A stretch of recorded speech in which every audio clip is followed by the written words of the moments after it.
This is our Declaration of Civil Responsibility. The old world monarchy that long abused its power over our national ancestors leading up to the year 1776 lost that control in a bloody civil revolution. The selfish entities that are now abusing their political power over we the people for corporate profit or to retain national office must now be forced to lose that control as well. Therefore, in a single peaceful day, the American electorate of 2010 shall alter our elected government, and once again we the people will positively change the course of world history. On July 4, 1776, the founders presented their Declaration of Independence to the world and boldly initiated a bloody civil war, most commonly known as the American Revolution. In 1783, their democratic ideals and collective concern for the common good gave us the U.S. Constitution, with its first 10 amendments, known as the U.S. Bill of Rights. In the Constitution, the founders gave we the people the right, if not the civil responsibility, to speak out on our grievances and to join in open debate over words such as you are now hearing. Further, he gave the citizens the voting power to take corrective action against our elected national officials whenever required to protect our common good. The founders declared that whenever any form of government becomes destructive to these ends, it is the right of the people to alter or abolish it. In the Constitution, they stated our right to life, liberty, and the pursuit of happiness, and later in the same document swore the members of Congress to protect those rights from all enemies, foreign and domestic. Thus, the ironic problem that we confront today is that the U.S. Congress has functionally become our domestic enemy rather than our protector. It is fair to say that our presidents come and go every 4 to 8 years, and some do serve the common good more responsibly than others. At the same time, far too many members of Congress have stayed in Washington for decades and are collectively doing a worse job for the people with every passing election. To that point, consider that going into the 2008 election, the men and women of Congress shared over 5,000 years of House and Senate experience. With all that legislative experience, the public should expect the incumbent members to be able to solve any problem that threatens the common good of the people and or the nation, yet they willfully do not. Founders established the U.S. Congress to be responsible for solving the problems that cannot be resolved at the state or local levels. Instead, they have become problem managers and perpetuators, solving nothing for us and blatantly serving interest-free lobbyists that protect their stockholder dividends and executive compensation. We the people, our economy, our nation, and even the environment has suffered long enough under the publicly dysfunctional U.S. Congress and the corporate lobbyists that direct their legislative action and inaction. Therefore, let it be publicly declared that all current members of the U.S. Congress, acting of their individual and collective free will, are an absolute violation of our sworn responsibility to protect the common good of we the citizens of the United States of America. Thus, to honor our civil responsibility to the Constitution and on behalf of 305 million American citizens, these declarations are made. That we the people, in order to secure the common good for ourselves and our descendants, will now initiate deliberate actions to take control back over our government and to establish practical control over our national system, that is, the way America really works on a day-to-day basis. That on November 2nd, 2010, the American electorate, representing the masses of our fellow citizens, will go to the polls and vote to replace all 435 members of the House of Representatives and 34 of 100 members of the U.S. Senate. That self-serving members of the Congress will never set their own term limits, so we will reset it for them. That the two-party system in American politics is functionally broken, since it no longer acts to serve the common good of our citizens. Thus, we the people will act to establish and build an independent political movement leading up to the 2012 presidential and congressional election. That we the people are fully prepared to support constructive legislative changes that prudently and practically are designed to serve the common good of us, the citizens. To be very clear, that will serve the common good of our citizens and our nation before all others. Also, that in early 2011, the newly sworn-in members of the Congress will work together and aggressively to implement a prudent and practical legislative set of change proposals. An American agenda is a well-documented group of solution proposals that will prove acceptable to the vast majority of our citizens. The agenda's 27 proposals both prudently and practically address many public grievances. Overall, we the people realize that we are not in some fool's double-dip recession. Unlike the princes and princesses of the U.S. Congress, we can look each other in the eye and acknowledge that it is 1940 all over again. We know it is an economic depression because we're living in it every day. Meanwhile, the members of Congress are absolutely useless to lead us out of it.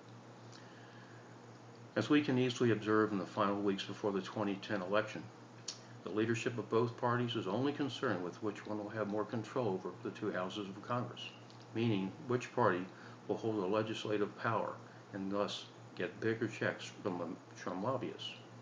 Simply for them, it's business as usual, depression or not. Just as our national ancestors once suffered under a tyrant's selfish hand, we the citizens of 2010 know the utter frustration of living with an elected government that ignores our valid grievances and is functionally unconcerned with our common good. In 1776, the colonists finally said enough, rose up and forcibly rejected the source of their oppression, and took control over their lives and their descendants' future. My fellow citizens, it is time for us to say enough. It is time for we the people to replace such publicly dysfunctional national leadership and then act to lead the new ones.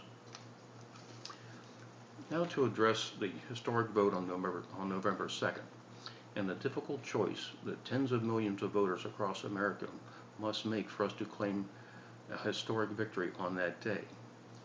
It is in this election that we the people must join together and deliberately end our failed habit of re-electing men and women that continue to do such a miserable job. Unfortunately, to bring an end to this political insanity, many of us will be required to do what is initially very disturbing to consider. It will be necessary for us to deliberately vote against our usual candidate or party preference. Admittedly, that will be more than some folks could ever conceive of doing, and very bluntly, they could do us all a favor that day and just stay home. Each of us must privately take pause and consider the big picture of what confronts our nation today and what it will be like if this leadership replacement is not accomplished, and accomplished now. We must bravely reject the usual thinking that our man or our woman is doing a fine job and is the other 530 plus that keep them from fixing things. This is a joke. We must go to the polls on that day with political vengeance in our hearts and mad as hell and determined to reject their incompetence and rid the U.S. Congress of 87% of its current membership. From a most sober and patriotic perspective, we will do honor to the deaths of more than 1,265,000 precious military men and women that from 1776 to this very day gave the ultimate price for us to secure the electoral power to correct our government. Consider that in hard human terms, some 14 lives have been lost for every day this country has existed since July 4th, 1776, almost 15, in order to bring us and secure us the right to vote. The few hours it will take each of us to vote on November 2nd and to correct the dysfunctional government is the very least we can do to honor them and their families' losses. Over the past 20 years, the Democratic and Republican parties have mutated into self-serving legislative businesses, openly writing legislation and or voting to satisfy the highest paying campaign donors. Consider that we the frustrated electorate, gave both the Democratic and Republican incumbents their last chance during the 2008 presidential and congressional campaign. Remember the change that every incumbent swore they would support if reelected? Their campaign lie lasted about 2 weeks after they got back to Washington in January of 2009, remember? Further, through 4 decades, Congress has legislatively ignored global warming to make the coal and oil industries happy. Okay? As an oil corporation executive once publicly stated, that it was not his job to take care of it was his job to take care of stockholders and not the economy. That cold corporate mentality drives the congressional lobbyists whose campaign donations in turn drive congressional incumbents. My fellow Americans, any and all publicly viable change in domestic policy requires the determination of new winners and losers. And therein lies the problem in change. Because when industries and corporations are winning under the current dysfunctional status quo and are paying for the legislators' next re-election campaign, guess who continues to win in Congress against all common sense? Thus, the losers continue to be we the people, the economy that we depend on, and the very environment that we live in. It provides you and I with a real sense of what it felt like to be a common peasant under a king's monarchy. Are you happy with that feeling? I certainly am not. The Congress did not recognize and still has not reacted to the plain truth that our once great economy peaked actually in the mid-1970s and is permanently broken today. And among other things, the core industries of healthcare, pharmaceutical, oil, coal, banking, and the defense must be drastically restructured in order to rebuild it.